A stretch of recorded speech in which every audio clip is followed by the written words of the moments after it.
Good morning, everyone again. Let me kick off straight away. I'm just going to briefly introduce the two people that are joining me this morning. Advocate Pindela is the Secretary to the National Council of Provinces, a position that he has held for 13 years, since 2010. He was previously a researcher at the Constitutional Court, a commissioner at the CCMA, a senior legal advisor to the Mpumalanga Provincial Legislature, interim clerk of the Pan-African Parliament and chairperson of the Society of Clerks at the Table, the Africa region. To my right is Dr. Sitembile Mbete, the Director of Programs at Future Elect, a non-profit and non-partisan political training program for emerging public leaders in Southern Africa. She's also a senior lecturer in the Department of Political Sciences at the University of Pretoria. So two people that know a lot about Parliament and hopefully can give some context to the discussion that we're going to be having this morning.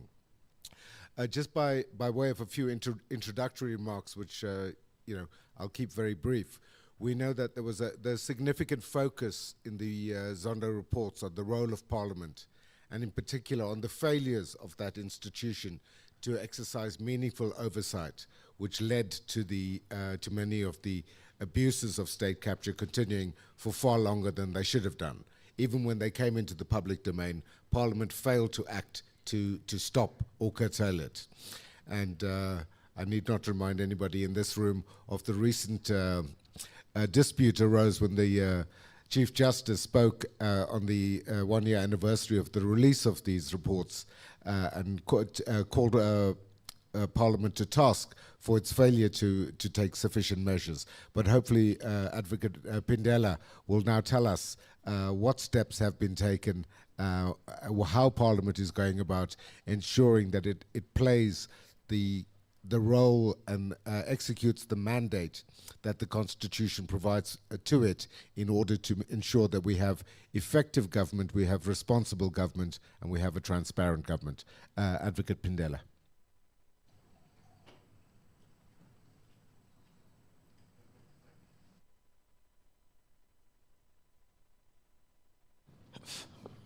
Thank you very much, Mr. Lawson, and good morning, all protocol observed. But I would like to recognize Justice Grichler. At the time when I was at the Constitutional Court, Justice Grichler was there. I was serving under Justice Pius Langer. May his soul rest in peace. Having said that, I just want to put context to how Parliament responded to the Zondo Commission report.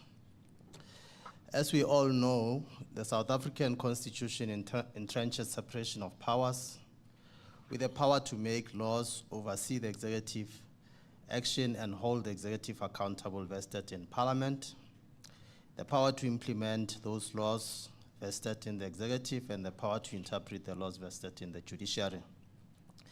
The separation of powers is important in ensuring that no arm of state usurps powers of the other. It maintains the balance of power among the arms of state. The arms are enjoined not to interfere with each other's powers, and to protect each other's independence. The Constitution also empowers Parliament to fashion its own rules and determine its internal arrangements.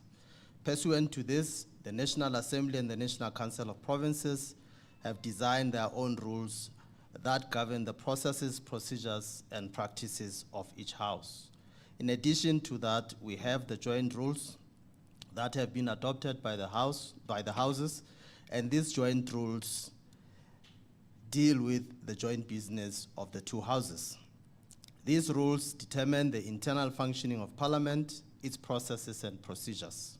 They regulate various matters, including the rules of debate, establishment, powers and functions of committees, legislative processes, power to summon, etc.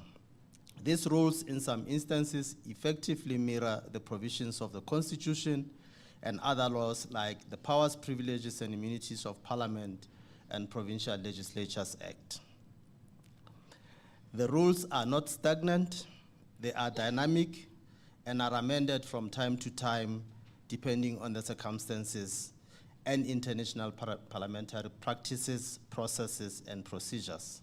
Both the National Assembly and the National Council of Provinces, the two houses of parliament, have recently amended their rules in response to developments in parliamentary processes, practices, and procedures. We are in the process of amending the joint rules for the same reasons.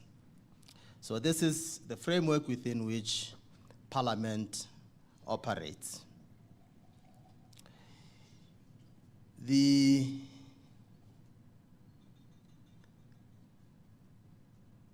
Zondo Commission report, of course, has been in the public domain for quite some time, and it has generated a lot of interest.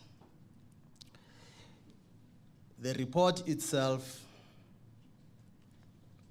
has been a subject of much discussion, and I think Mr. Naidu has indicated that even last year they had a conference dealing with the report itself. And it is understandable because it deals with corruption that deprives the public of service delivery by diverting much needed resources into private pockets. The role of Parliament has on many occasions occupied a center stage in these discussions. The question has always been whether Parliament is doing enough to implement and the recommendations of the Zondo Commission. And I think you have made you have reached a particular conclusion insofar as the role of Parliament is concerned in the implementation of the Zondo Commission report. While Parliament has produced a plan to implement the recommendations, some have argued that Parliament is not doing enough to implement the recommendations. As you all know, Parliament appeared before the Zondo Commission to make representations. The President tabled the Zondo Commission report as well as the Executive Implementation Plan on 23rd October 2022. The Zondo report included a number of recommendations for Parliament. Subsequently, Parliament developed its response to the report. I think the Presidency has indicated how far it has gone insofar as the implementation of its report is concerned. The recommendations for Parliament were categorized into two general types. The first involved possible statutory, procedural, and administrative reforms to reinforce Parliament's status and its relationship with the executive. The second category related to state departments and agencies, which the Presidency has just dealt with.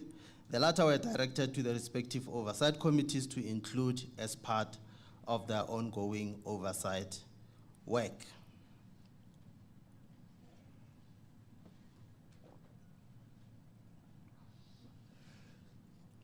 The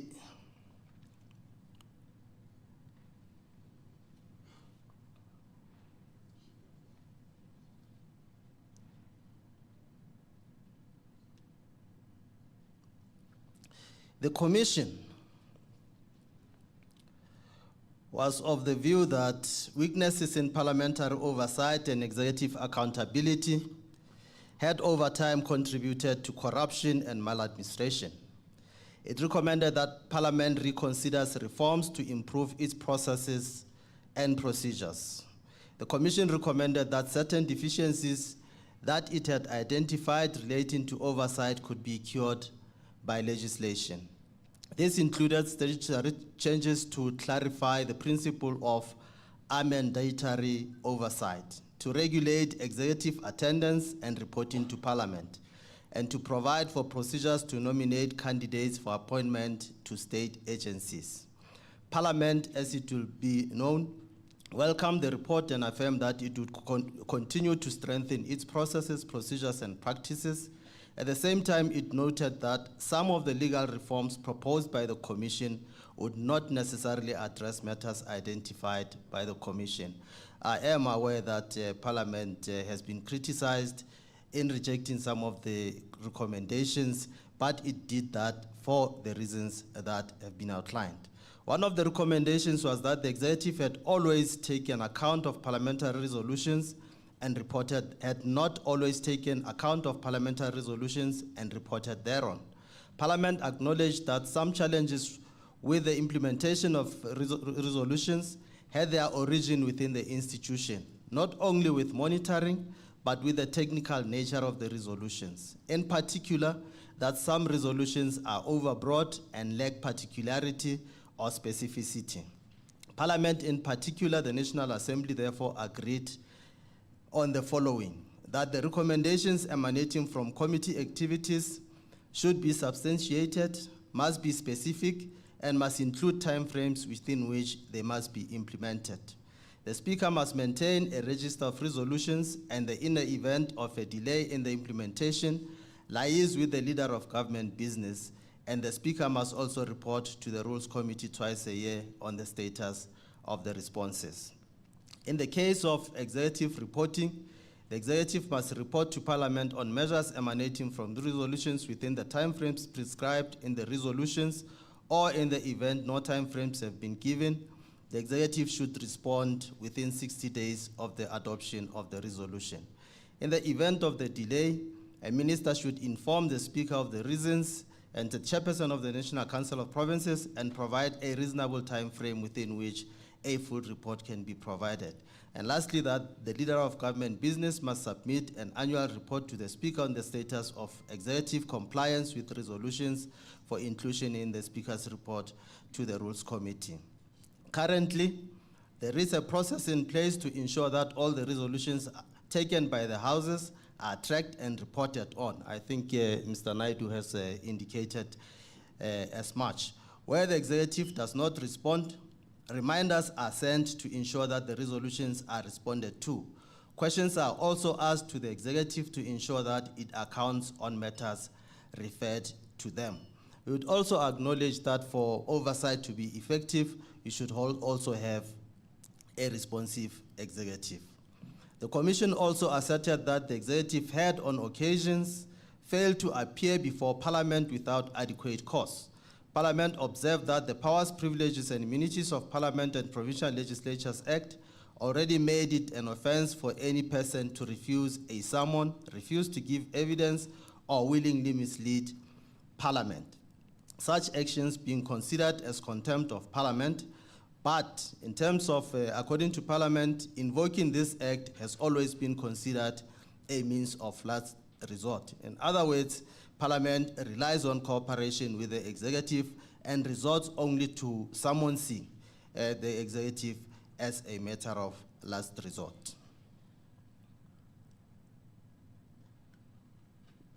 The Commission also recommended that candidates for appointment to state institutions must be subjected to high level of public scrutiny and be appointed based on merit. We recently had a process to appoint the public protector, and the interviews were conducted in the open. I'm sure you can make a judgment insofar as that process is concerned. The Commission therefore recommended that Parliament inter alia considers legal reforms to support these principles. Parliament noted that there were already laws and best practices concerning the selection of certain office bearers. If necessary, however, further procedures could be considered insofar as they would support conformity. The other recommendation was that the National Assembly should consider establishing a committee to oversee those aspects of Vote 1, that is the presidency, which were not overseen by the existing structures. I must indicate that insofar as that is concerned, the ministers in the presidency are accountable to the two houses. They account to different portfolio committees as well as the select committees in the National Assembly and the National Council of Provinces, respectively. They also take questions in both houses. Next week, I think in the National Council of Provinces, we'll be having questions to the security cluster. Among those would be the ministers in the presidency. And one of the questions deals with the recommendations, the implementation of the recommendations of the Zondo Commission. The Commission further recommended that parliamentary oversight may be better served if more chairpersons were elected from minority parties. Parliament considered the matter and disagreed with this recommendation. It reiterated that Section 57 of the Constitution empowered Parliament to determine its internal arrangement, proceedings, and procedures, and that this was necessary to provide for changing political dynamics. The power to elect chairpersons of committees is provided for in the rules of both houses, and for joint committees in the joint rules. The Commission also suggested that consideration be given to constituency-based but still proportionally representative electoral system. Parliament has passed the Electoral Amendment Act, which allows independent candidates to contest elections in both the National Assembly and provincial legislatures. The Act also provides for an electoral reform consultation panel, which must, among other things, make recommendations on further reforms of the electoral system.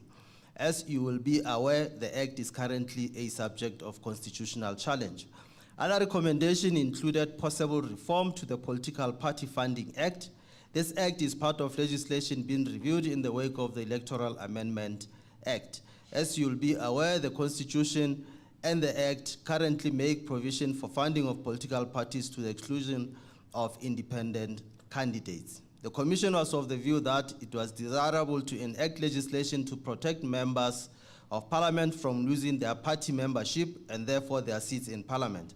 Parliament concluded that the Constitution and the Powers, Privileges and Immunities of Parliament and Provincial Legislatures Act already offers protection to members in this regard. Lastly, Parliament's Ethics Committee has processed allegations against members of Parliament implicated in the Zondo Commission report. Those who were found guilty of contravening the code were reprimanded by the relevant houses.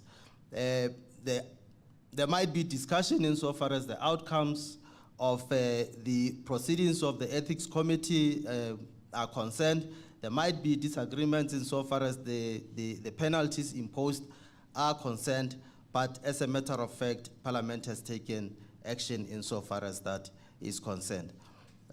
Lastly, I must indicate that insofar as the support to committees or oversight activities are concerned, the Commission recommended that Parliament must strengthen support to its committees. Parliament continues to review support provided to its committees in terms of human resource as well as capacity building programs. It offers capacity building programs to its members and employees to strengthen the work of committees. Parliament has since strengthened its research. I think Mr. Naidu has indicated that, has since strengthened its research, content, and legal advisory capacity by appointing more researchers, content advisors, and legal advisors, and it continues to do so. In the process of reviewing its structure, it is also in the process of reviewing its structure to ensure sufficient support to its core business. Lastly and finally, all other matters which the Commission dealt with have been referred to the select committees as well as to the joint standing committees and the portfolio committees, and they continue to conduct oversight over those matters. Thank you very much. Thank you, Advocate Pindela, and thank you for sticking to time as well. I think there's a lot in what you've said there. I'm sure there are many questions that you have. I certainly have a few for him. But before we get to that, let me give Dr. Mbete an opportunity to make her input, whereafter we'll open it up to a broader discussion. Sitimbile. Thanks so much, Lawson. And thanks, I think everyone can hear me, yes? Okay. Thanks, Lawson, and thanks to Advocate Pindela for his input. I want to sort of frame my input around rethinking what the role of Parliament actually is.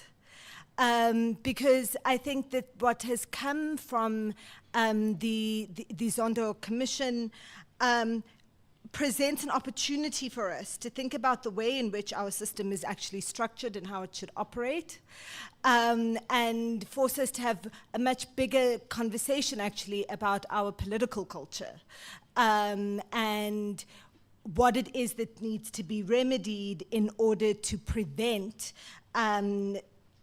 state capture from occurring again. So I'm going to do three things. The first is just do a bit of a reminder again of some of the Zondo Commission's recommendations to Parliament. The second thing I'm going to do is I want to talk a bit more around what it means to have a parliamentary system of state and of government, which is what South Africa has. And then finally, I want to speak to then what does that mean for how we think of these issues going forward.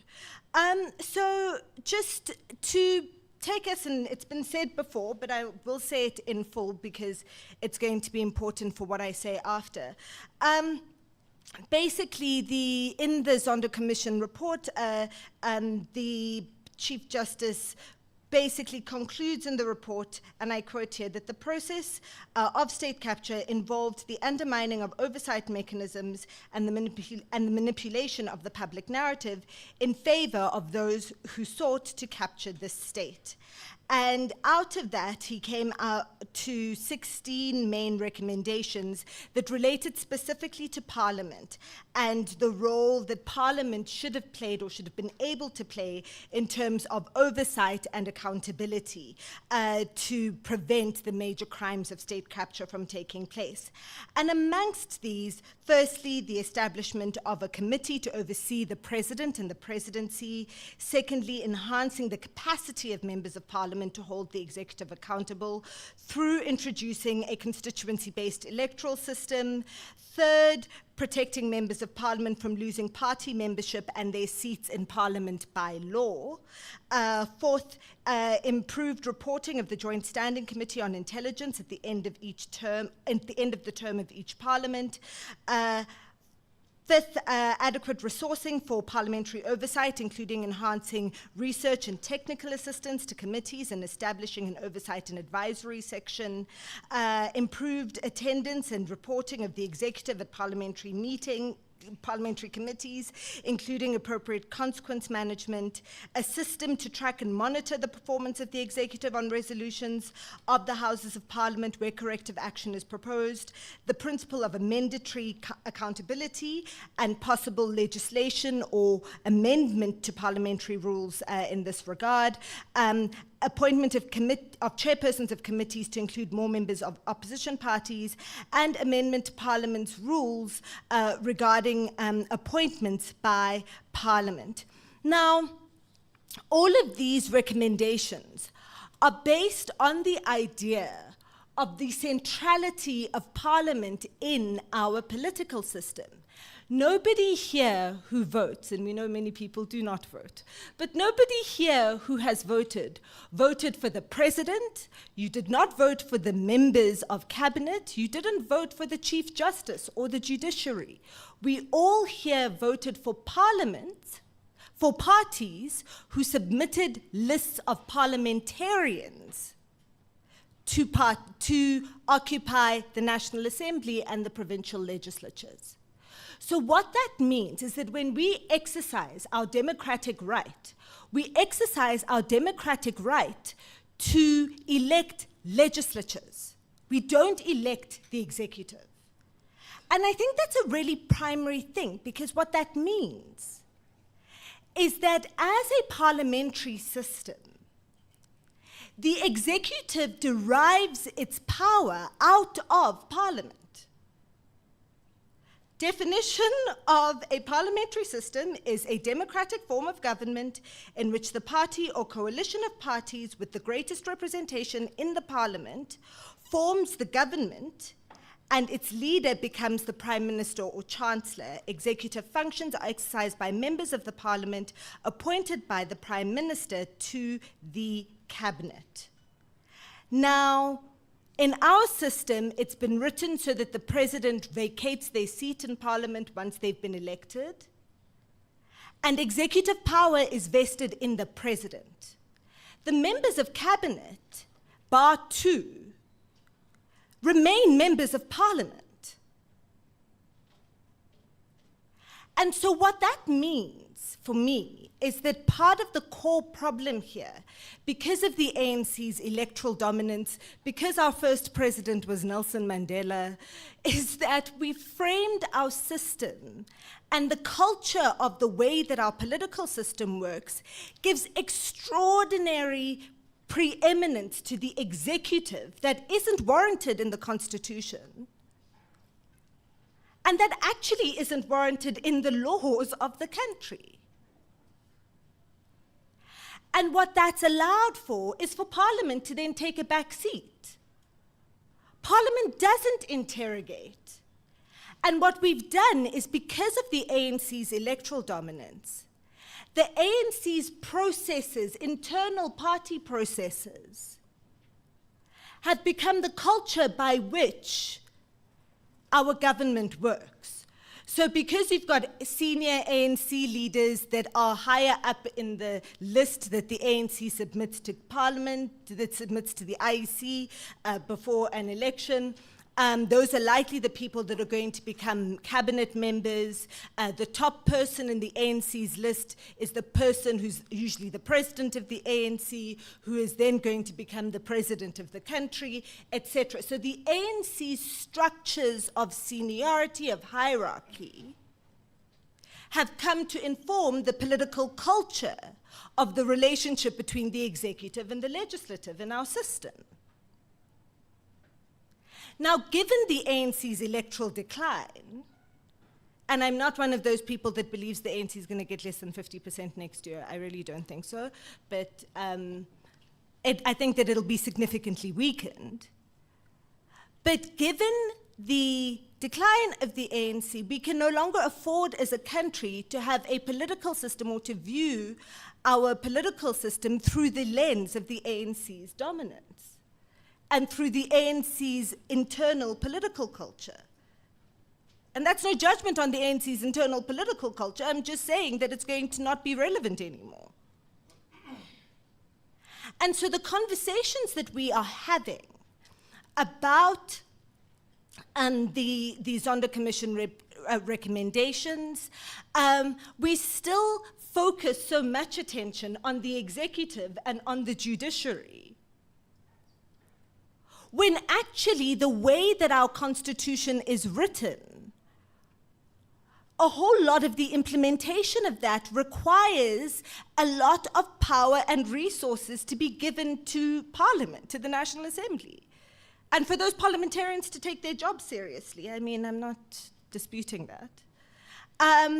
And so we are, and that centrality of Parliament is something that we've seen, in fact, and something that I've been very involved in, which is the Electoral Amendment Act, where the only institution that has the right in terms, and the separation of powers that Advocate Pindela reminded us of, the only institution in our system that has the right to write electoral law is Parliament. If Parliament does it badly, we're stuck with it. The Constitutional Court does not have the right to write electoral law. Neither does the President or the Minister of Home Affairs, for that matter, despite the culture that's developed around all legislation being introduced from the executive. But there's no legal basis for that. And so, coming then to my very brief recommendations, the first one is that we need a shift in our political discourse, and the people that work for the organizations that are represented in this room. We need a shift in our political discourse that moves from speaking of our political system as if we are the United States and have a presidential system, to speaking of our political system as the parliamentary system that it has, that it is. And so when we focus our attention on Parliament and what its powers actually are and what its responsibilities actually are,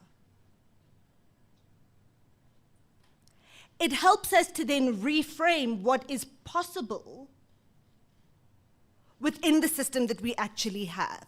And this is going to become particularly important because just because the ANC's dominance is declining, doesn't mean that there's anything else that's going to replace it. We're moving towards a coalition system. And why are we? Because our constitution requires an electoral system that results overall in proportionality. The least proportional electoral system that we have, which is the one that we have at local government level, has resulted the most in coalition governments. And we're going to see that at provincial and national, and that is a feature of the system. It's not a glitch. The system is designed to create coalitions. It's a feature, it's not a glitch. So as the system normalizes at national and provincial level, and as power is then more dispersed in parliament, it won't be easy to talk about minority parties or opposition parties. And there's going to have to be, by default, a sharing of committee chairing responsibility. Because the number of parties that are going to make up a government at national or provincial level, there's going to be more than one. And part of getting to that and normalizing that, and I'm not asking you to normalize something weird, I'm asking you to normalize what's written in the Constitution and in all of our laws. What's going to be important in normalizing that is the way that we talk about these things. The second thing is that Parliament, and Advocate Pindela has been in a forum where I've said this before, so it's not new to him what I'm about to say, is Parliament needs to take its responsibilities and its powers seriously. The Money Bills and Related Matters Act has been in place since 2009. It's been amended since. There's a parliamentary budget office. Parliament can send back the national budget. Parliament's officials complain correctly that they just don't have the resources, the financial resources, to exercise the kind of oversight that they should. Provincial parliament, the provincial legislatures complain of the same thing. But they could send that budget back. They have complete power to reject a budget that under-resources them. And it is about damn time that that happens. Because none of these recommendations will be implemented if the institution that is meant to have oversight over their implementation does not have the resources to do so. And then the third thing is that as we go towards the election next year, with the Electoral Amendment Act as it is, whether we agree with it or not, I think one of the things that we should all be demanding is that we get to see parties' lists of parliamentarians before they submit them. And have a stake, or before the election, and have a stake and know exactly who it is that we are electing to parliament, because it is those parliamentarians that control the budget, that it's the pool of people that are going to be the executive. And the point I am making is that if we keep relying on there being the right president or the right ministers, without thinking about the way in which the president becomes the president, or the way in which the ministers become the ministers, we're going to remain stuck in having governments that, what did Johnson say, we'll get governments that we deserve. And we get the governments we deserve because we're not paying attention to who it is actually that we're electing. And so until we start centering Parliament in our discussions, in our discourse about how this country is governed, we're going to keep being governed badly. Thank you.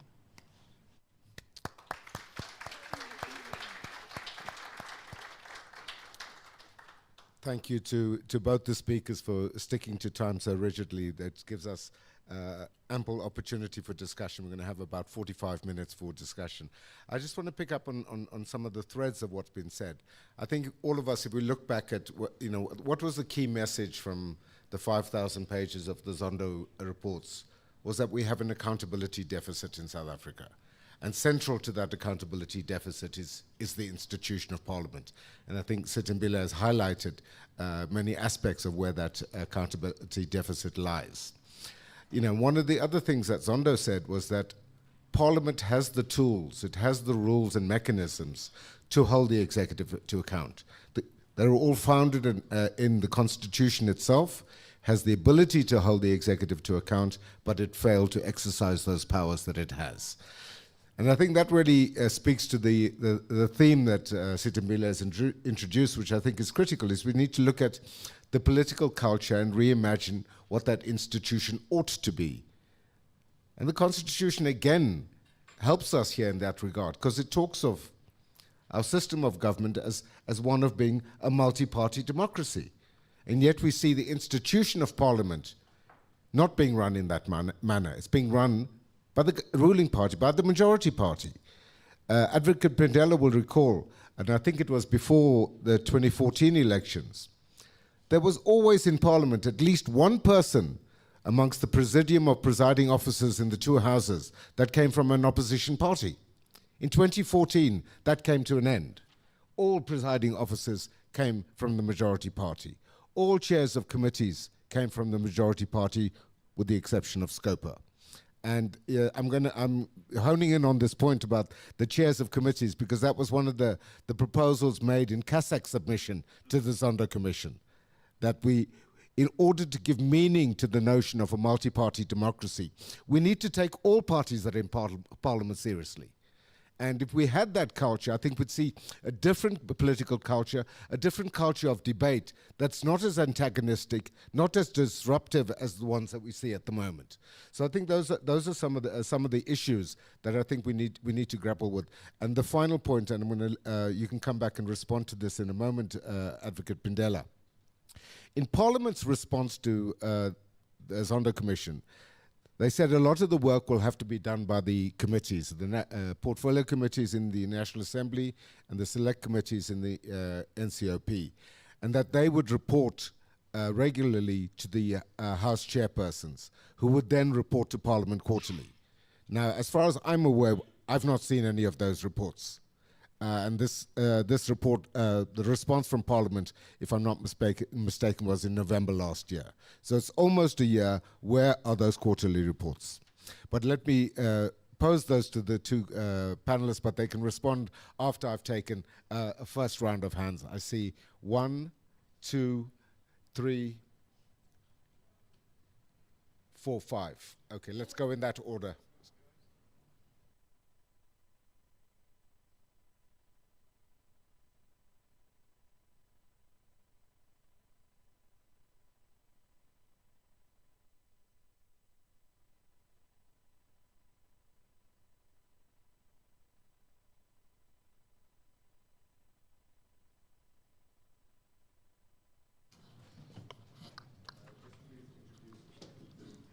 Okay, hello everybody. Thank you to the panel. I'm Rachel Fisher from the Organization on Doing Tax Abuse. Advocate Pindela, my questions are for you, maybe a comment and then a question. I know that you've mentioned about the Ethics and Members' Interest Committee looking at those that have been found guilty, but the penalties aren't really equal to what the... Okay. To what the charges were. So an example is with Mosebenzi Zwane, that had to apologize. He didn't even appear in person to apologize to the National Assembly. And the penalty was about 5 days worth of salary, which I would guess for a member of parliament is not that much, 20,000 rand. So yes, that process has been followed, but it's really not sufficient. And then that does link with my question in terms of what really are the enforcement mechanisms if Parliament fails to actually take those recommendations into consideration. Will it just be another slap on the wrist? I mean, what we've seen until now, people don't really get fired that easily for failing to do their job. Thank you.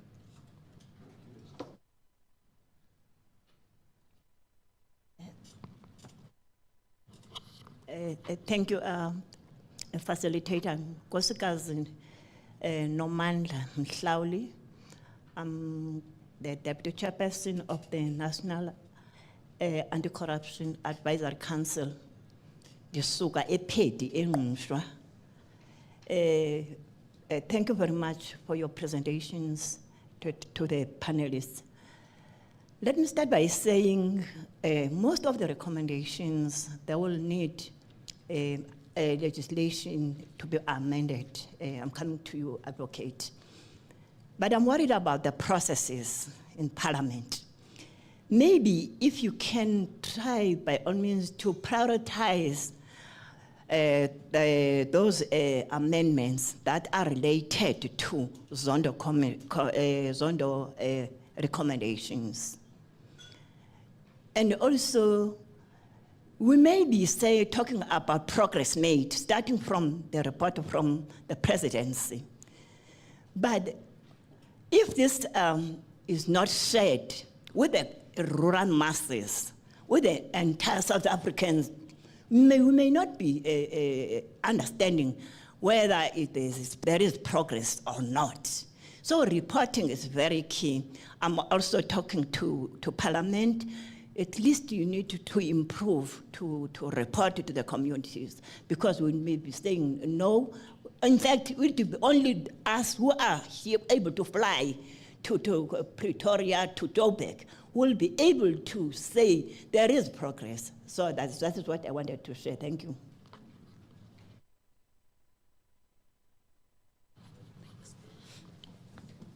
Morning, everyone. Matlatsiko Monte from Corruption Watch. I just wanted to pick up on what the last speaker said. I think first and foremost, I think SCOPA has been very effective, and I'm not sure why Parliament refuses to have the opposition parties chair those different committees in Parliament. And I think that perhaps Parliament really needs to rethink that decision and really think about how ineffective it has been by not having more opposition parties chair the committees. And then I just wanted to make a note on the public participation element in legislative reforms. So we as an organization have been making back-to-back, literally back-to-back submissions to Parliament on different pieces of legislation. And to us, it feels that this has been left till the very last minute of this administration's work.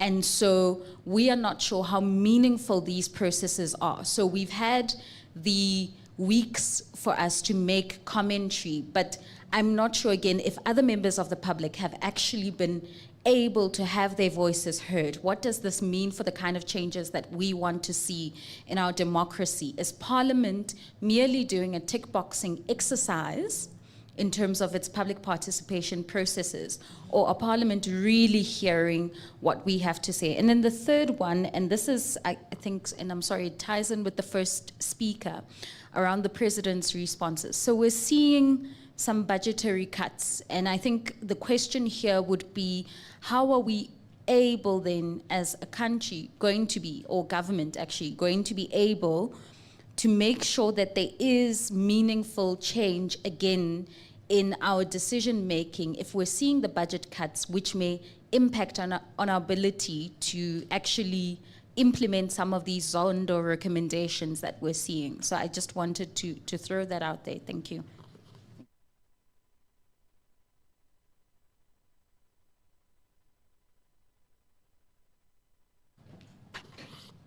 Hi, my name is David Lewis. Debbie, has any consideration been given to regulating political parties? I mean, it strikes me as an anomaly that a political party is treated as a voluntary association in the same way that the local tennis club is treated as a voluntary association, and yet it seems that Parliament is going to be as effective and as good as its political parties are effective and good. And what possibility is there of regulating political party conduct, its qualifications for office, and the like? I don't know of any country where that has happened. And the second thing is there any way of ensuring that Parliament does its work more quickly? We were told that it takes, on average, between 4 and 6 years to pass an act of Parliament. And, clearly that's, ridiculous. What the National Anti-Corruption Advisory Council is considering all sorts of grand proposals about new institutions that require new legislation and other legislation designed to improve things. But if it all takes between 4 and 6 years, and a new institution can take even longer than that, the interim solutions are clearly more important than the final solution, to coin a phrase.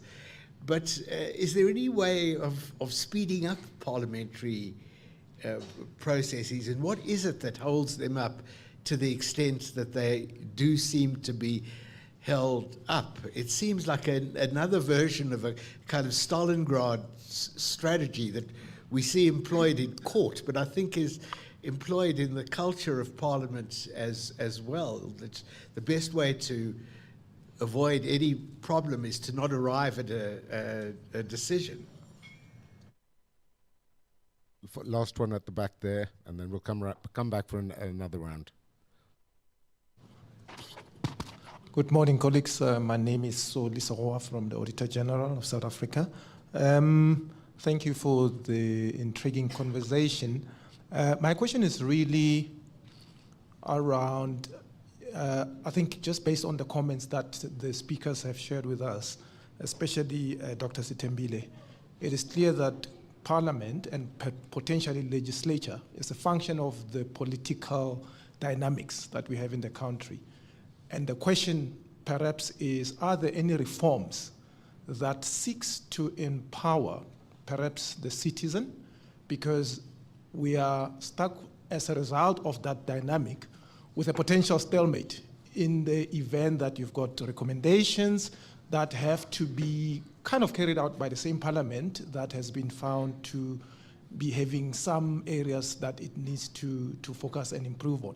So perhaps the question is, where do you then put that additional power so that Parliament can, or the citizen, because I can't think of any other structure that can then hold Parliament accountable other than the citizen coming to vote every 4 or 5 years. Perhaps that 4 or 5 years is not practical in terms of, enforcing and empowering the system, where perhaps the citizen can be given additional transparency in terms of, the recommendations and implementation thereof, potentially also some knowledge in terms of how the system works, and potentially some additional teeth beyond just a vote after a 5-year period. Are there any recommendations that looks into that? Because I think potentially that's where the solution lies, in the absence or alternative to a potential stalemate where we're still going around the cycle around consequence management, for example. So yeah, that's what I would like to have an answer on. Thank you.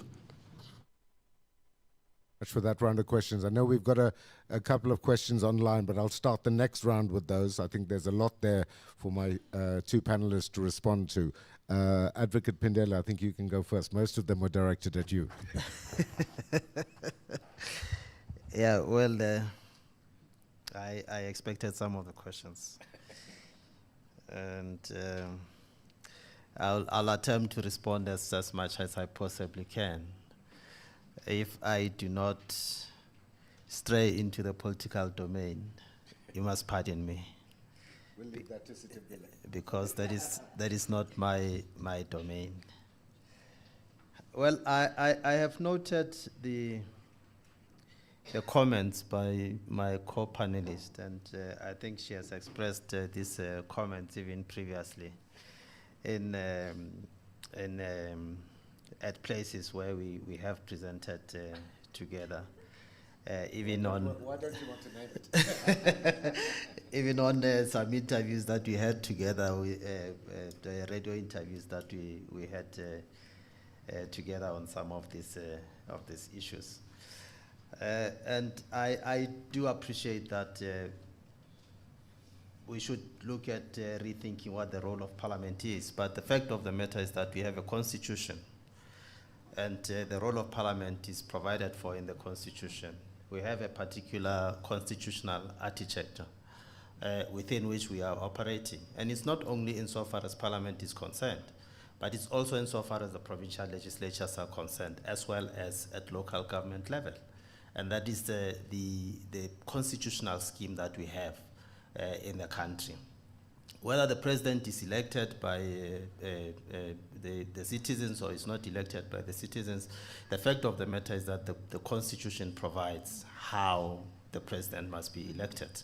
The fact of the matter is that the Constitution provides for a particular electoral system that produces a particular result. And whether that electoral system is amended or not amended, it's a matter that can be dealt with. As I've indicated, Parliament has passed a law that deals with the amendment of the Electoral Act. As a result of the Constitutional Court decision, it has implemented that decision.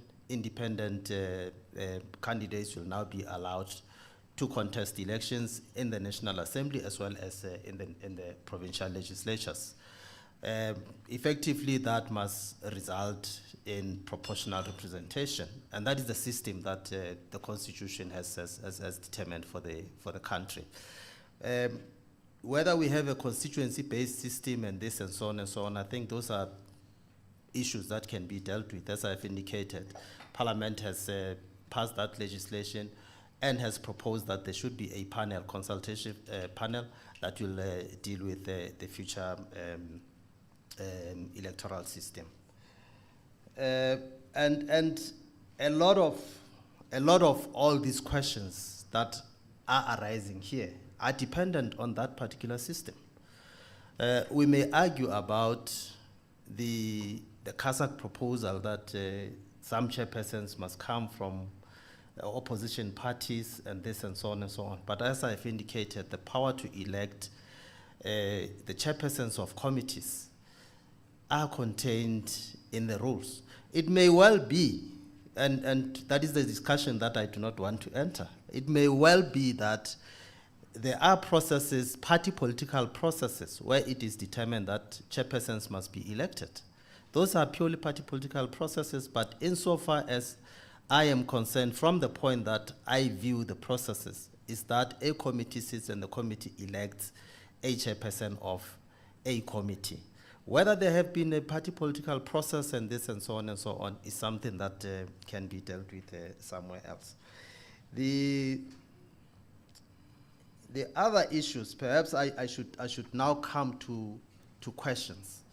As I've indicated when I presented, there will be a lot of debate about perhaps the outcomes of the ethics committee deliberations, perhaps the penalties imposed by the ethics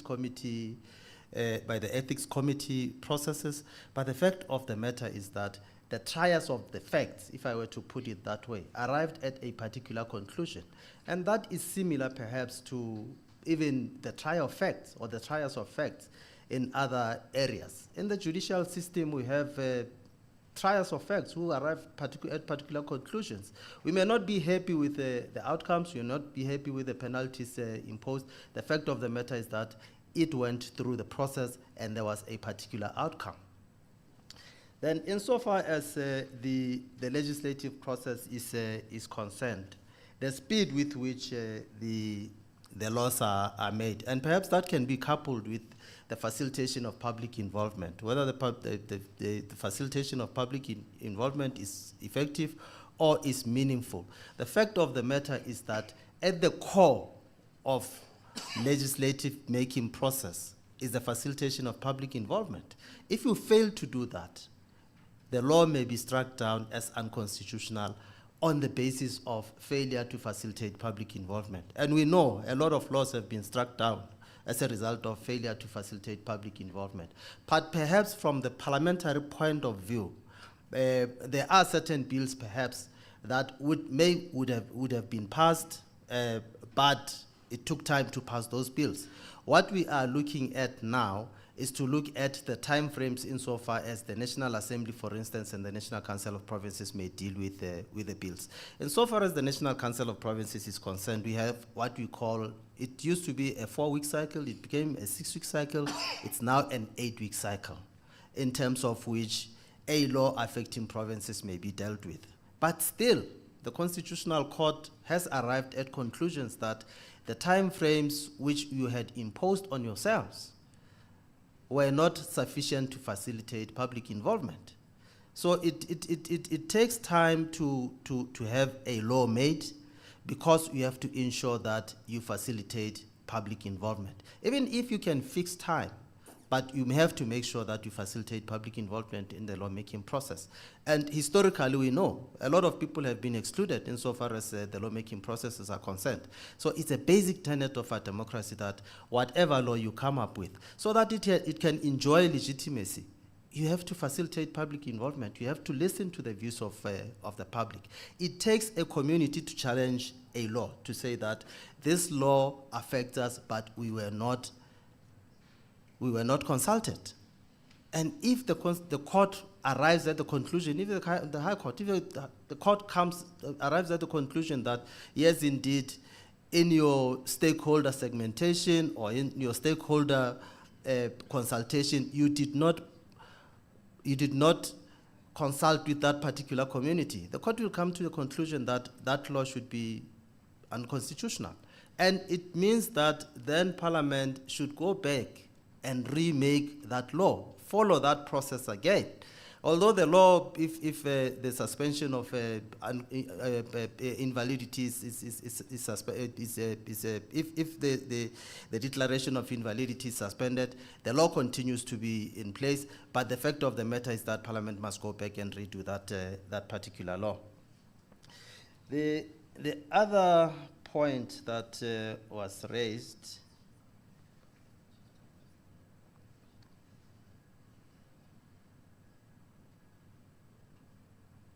I think that question has been answered. What possibilities are there to regulate political parties? I'll leave that to Sitembu. I have not, to the extent that I can respond, I have not seen anywhere in the world where political parties are regulated. I was in Germany. Germany has a coalition of about 14 parties. Although it's a federal country, but it has a coalition of 14 parties. And it has indicated that, they have indicated that all the laws that come before the houses are subjected to mediation. They are resolved, problems are resolved, or differences are resolved at mediation stage. You would know that insofar as South Africa is concerned, we only have the mediation process insofar as laws affecting provinces are concerned. But in Germany, they said about 96% of their laws, the differences are resolved at mediation level. But what is interesting in Germany is that if there is a coalition, according to them, if a matter comes before a house, then they are certain of the vote insofar as that matter is concerned. The coalition, members of the coalition apparently never strays away from the coalition position. Let's not get into coalition politics just yet. No, I was just relaying my experience in Germany. I'm not expressing any opinion insofar as the coalitions are concerned. I think the point that you were raising was, if my understanding is correct, is about the recall mechanism of some sort, which in terms of our South African constitution, it's only a party that can recall its own member. The National Assembly, the National Council of Provinces can't terminate a membership of a member. It's only a party, if a party says you have lost the membership of a party, we are therefore recalling you as a member of the party. So there are no other enforcement mechanisms to say to a person that you have you have acted in contravention of a code. And therefore, as the National Assembly, as the National Council of Provinces, we are terminating your membership. It's only a party that can do that. Lastly, I think Mr. Lawson.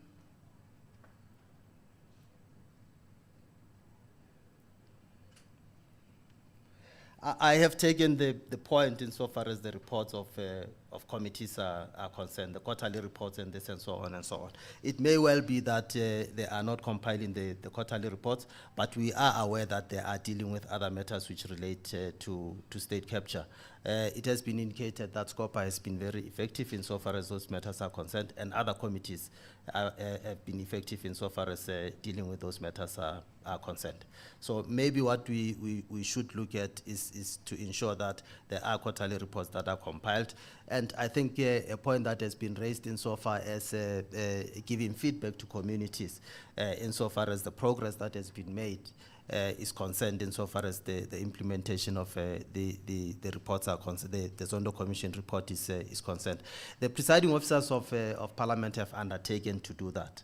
In the last media briefing that they had. They have undertaken to have regular briefings to ensure that regular feedback is given to communities on the implementation of, not only on the implementation of the Zondo Commission reports, but also insofar as the work that Parliament is doing.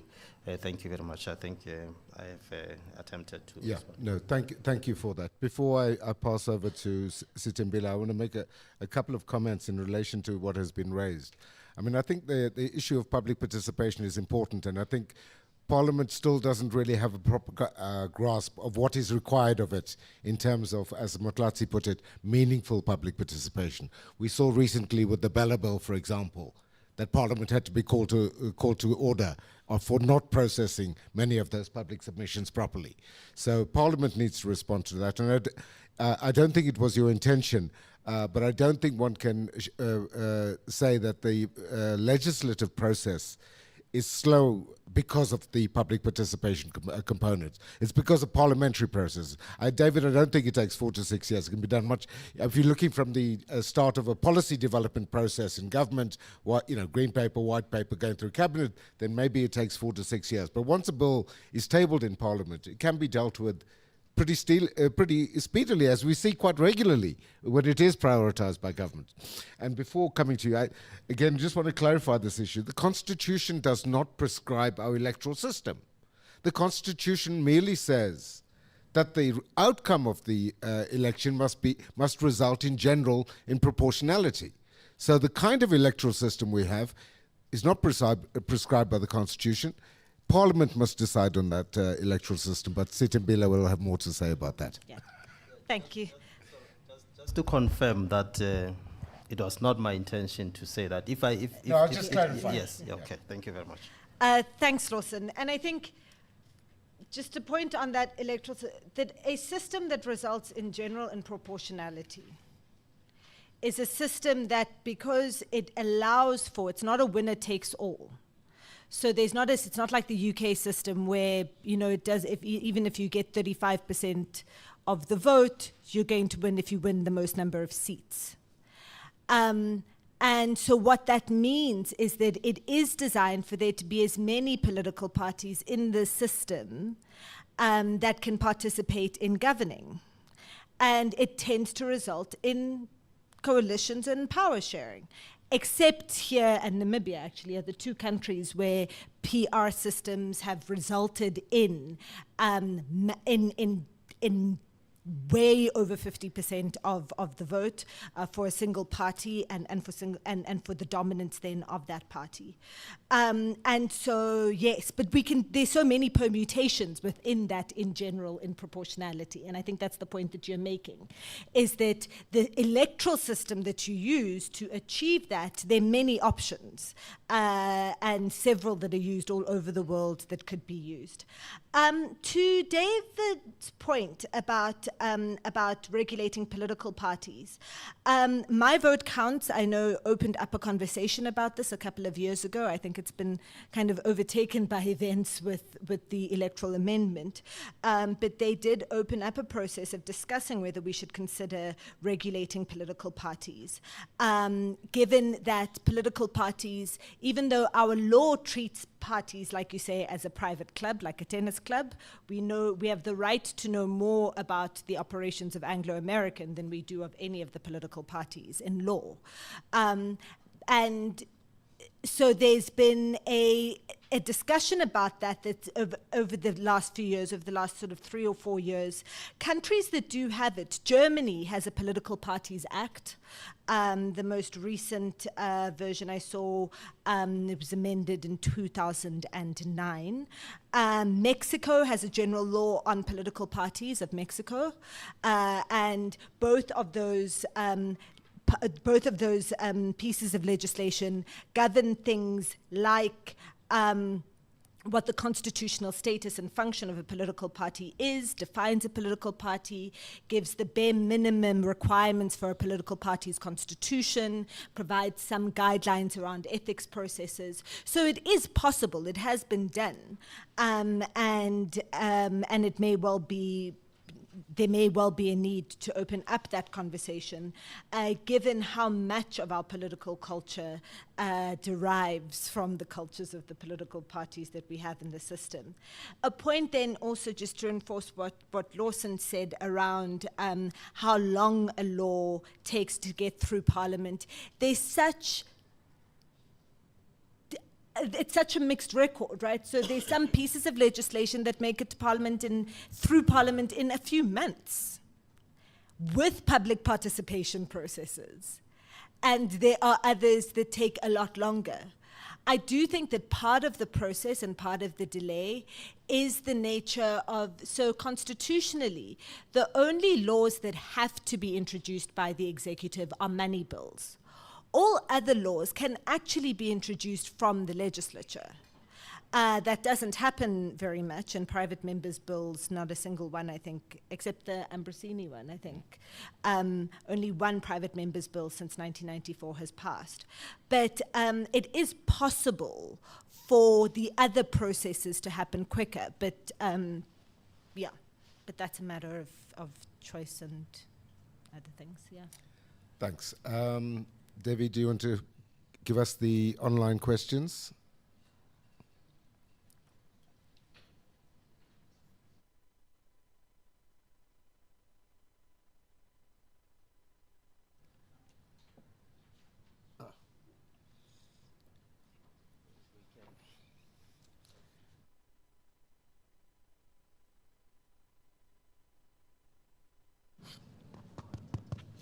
Okay, thank you. There's one comment online in the Q&A function from Sean Miller.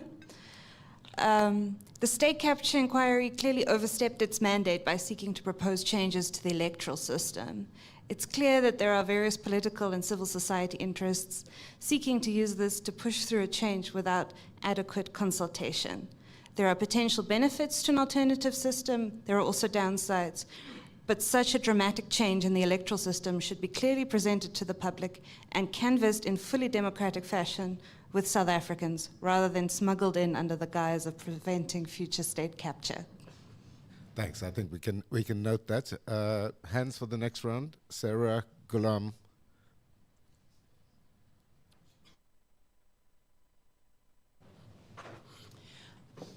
So the first is just a note to the room. There's no reason we need to confine our questions to the panel. We can throw things out for debate and discussion amongst ourselves. The second comment is, to some extent, I think, although I think, Dr. Mbete, your questions have opened us up a bit, we're treating this session as similar to all the other sessions. And my view is this one is the least amenable to technical fixes, law reform, process change, or demands from civil society. I mean, as a couple of people have said, Parliament is a function of our political environment and our political culture. So my sense is, for example, and Parry's recently done some research on Parliament, commissioned by Outer, is that in this administration, for example, the ruling party deployed a set of MPs, many of whom took more seriously than the previous administration the processes and functions of Parliament. And yet still, and so there's a kind of many of the rituals and processes of oversight are followed and taken seriously. But interrogation, the sort of analytical capacities, the abilities and drive to really push and do your homework and dig down, and what Hugh Corder, I think, referred to as a mandatory accountability, is not functioning. And my sense is that we can't process our way into that, nor can we regulate political parties into that. It's a much bigger question of our political culture and the way the political economy has created some pretty perverse incentives for why one goes into politics and how that shapes party functioning. Gulam and then Thandeka. No, sorry, can we stick to the order I have here?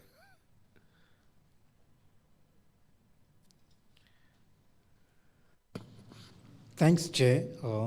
I think we have even though the head of state or head of government is a president, it's clear that our system is a parliamentary system. And the strength of a parliamentary system is largely determined by the quality of the MPs and the kind of resources available to them. Because, they require a lot of legwork or support to do their political work. I think that's the first point. The second is that Zondo Commission had indicated there were collusions between chairs of portfolio committee and ministers. Obviously, you can, in a sense, defang portfolio committees when that happens. And I'm not sure how one can check on that. I'm not sure whether Parliament requires some kind of parliamentary ombud to kind of oversee how portfolio committees work. And if there's a clear indication that portfolio committees or the chair is acting in collusion with the executive that they meant to hold to account, then something can be done, or they can complain to it. And largely, because our system is determined also by a political list system, as long as that remains, the MPs will be beholden to their officials. That happens quite often in our system. And how do one get around that? Can one, for example, say that once a MP or a person on the list is elected, that MP has some relative autonomy? How do you define that autonomy? And what kind of, that autonomy could be, for example, governed by the election manifesto, so you don't go beyond that, or the State Nation of this Nation Address, where the president put programmatically the election manifesto. So my feeling is that if one define those things, then maybe Parliament could be made more effective. Besides, obviously, the electoral reform, where you have a kind of combination of a list with some kind of constituency-based system. Thanks, Chair. Thanks. Thandeka, we'll take Karam on this side and then come to Judge Kreitler on this side. Thank you very much. I just wanted to appreciate a lot of what Dr. Mbete said about the fact that private members' bills are not really popular in our system. But there is another private members' bill that could act as an example and encourage us and people in civil society not to give up on the idea of a private members' bill or a citizen bill, as it's called in other systems, because it's one of the avenues, low-hanging fruits for success.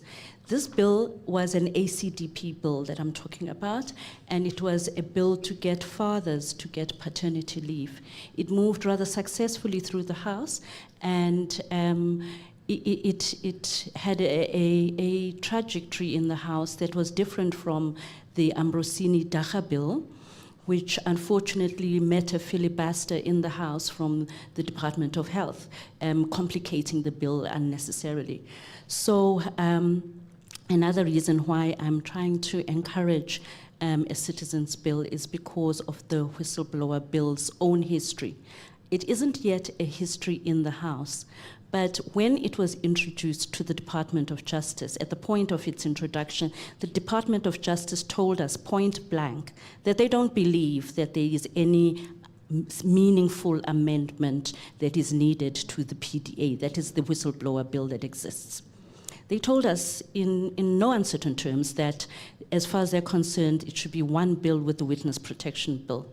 It's only after receiving a lot of input from the civil society and seeing the civil society-led private members bill, which was championed back then by civil society under the Human Rights Commission, that eventually, almost word for word, the new DOJ recommendations on the amendments to the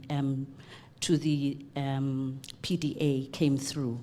And so I'm happy that we found a meeting of minds between ourselves and the DOJ on the new whistleblowers bill. And I rise merely to encourage those who, like Martha here, who's been involved in the reference group on whistleblower protection of NACAC, and who believe in private members' bills, not to give up. And civil society can energize itself through these bills, and they can be a public mobilization tool. Thank you so much. Thank you.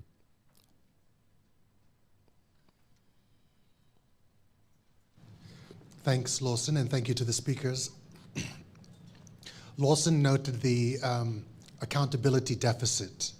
And I think there's been a long-standing accountability deficit in the post-democratic era that has flown from commissions of inquiry, whether it be the TRC or the Marikana Commission or even the Sariti Commission, which was dismissed. Now, there's this recommendation around what we would do to around a permanent commission of inquiry or some kind of a permanent committee to look at issues of state capture. And I think there's this assumption that if all of the recommendations were implemented, that we would future-proof the democracy from state capture. But I think, as Judge Zondo said, in looking at this current moment, or we can even envision a moment in the near future where we find ourselves in the grips of a kind of set of state capture allegations. The question then is, how are we going to deal with it next time? We're not going to deal with it through another commission of inquiry. Can we imagine a parliamentary system that is sufficiently robust to deal with state capture allegations, or do we need something else? And then this goes back to this issue about the oversight over Parliament. You know, do we need something, an additional permanent structure, not necessarily the anti-corruption commission or the anti-corruption agency, but some type of a structure that would allow us to deal with state capture allegations if they emerged in the future with accountability? Or can we imagine a system where we had a revitalized parliamentary system that could deal with that? Thanks. The final question, Justice Krickler. And then I'm going to ask my two panelists to respond briefly so that we can round up by 11:30.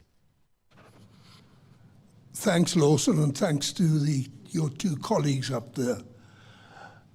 We have touched on, under your guidance, fundamental issues regarding the future of our country. We could debate those over many, many months. There are just one or two fundamentals that I think have not been emphasized or mentioned at all, and if so, not emphasized sufficiently. Number one, if I may paraphrase, it's not in our laws, but in ourselves that we are underlings. We make the laws, we, the citizens, you and I sitting here, are the supervisors of the process.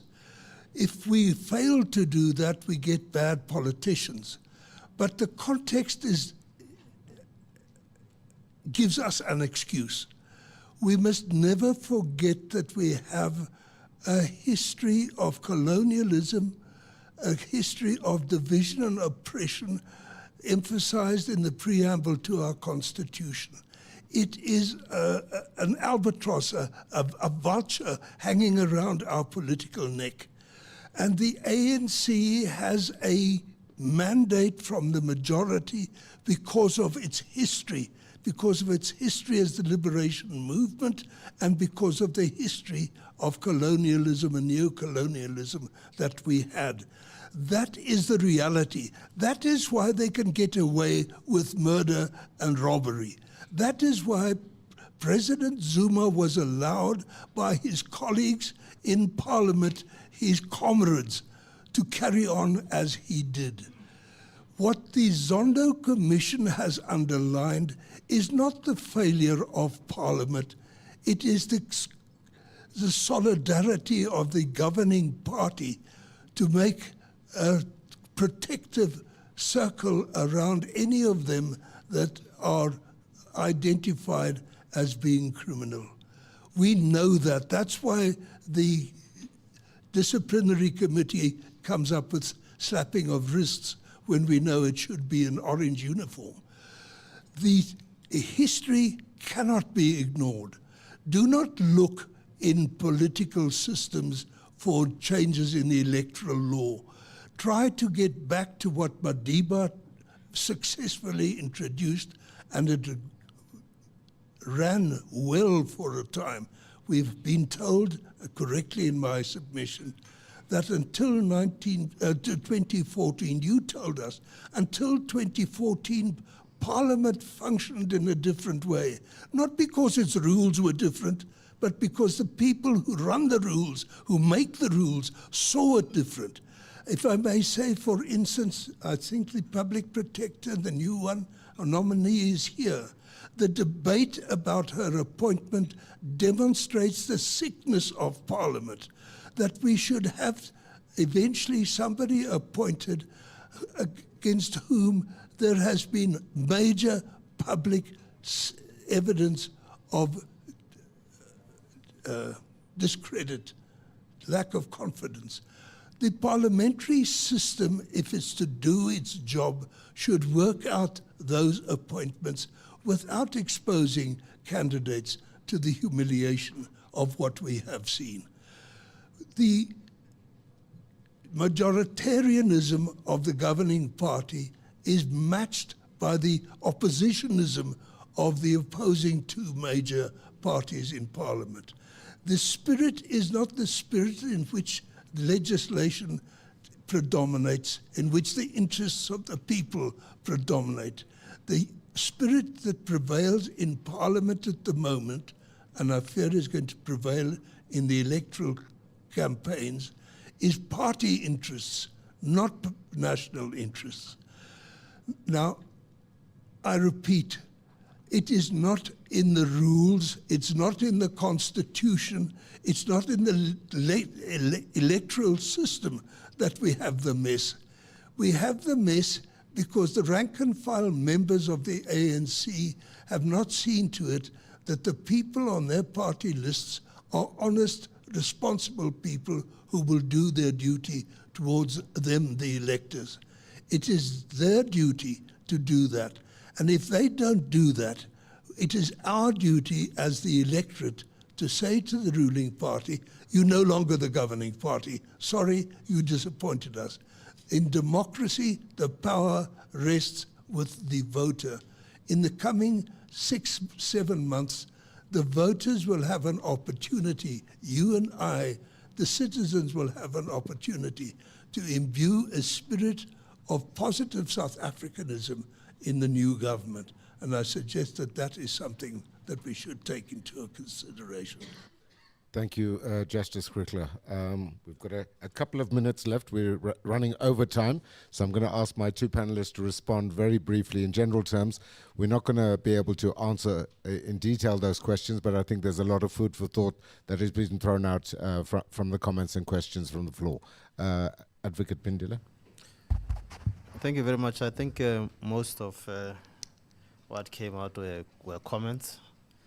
And I have noted those comments. I would like to take this opportunity to thank you for allowing me to present to this audience. Thank you very much. Thank you. The last word, Sitimbile. Thanks very much, Lawson, and thanks everyone for listening and for inviting me to be here to speak to you. Just a comment, I think, on what Shaul Muller said, that I think that we are well overdue a big public conversation about the electoral system. I think that a public campaign, and I think the amendments that were introduced into the Electoral Act by the NCOP, recommending the appointment of a panel that part of its work will be to facilitate a public discussion about electoral reform. I think that is something that we really all should look forward to, because as I think the Justice has said, this isn't a technical, I think it was Sarah who said, it's not a technical conversation about the rules or about the laws. It's about who's there to implement these things, who's there, and how are they held accountable, and how do they hold each other accountable. And that's a much more fundamental question than recommendations in a report. And I hope that we can start having some of those conversations today.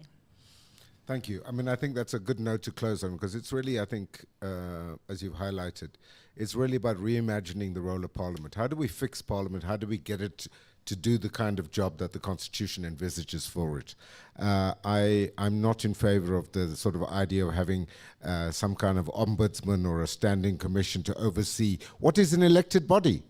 It's our representatives that are there. I don't want an unelected person to oversee that institution. We therefore have to take what Justice Strickler said and take that responsibility into our own hands to ensure that the people that we put there, through whatever electoral system we come up with, but the people that we put there are accountable and act in the national interest. So let's close there.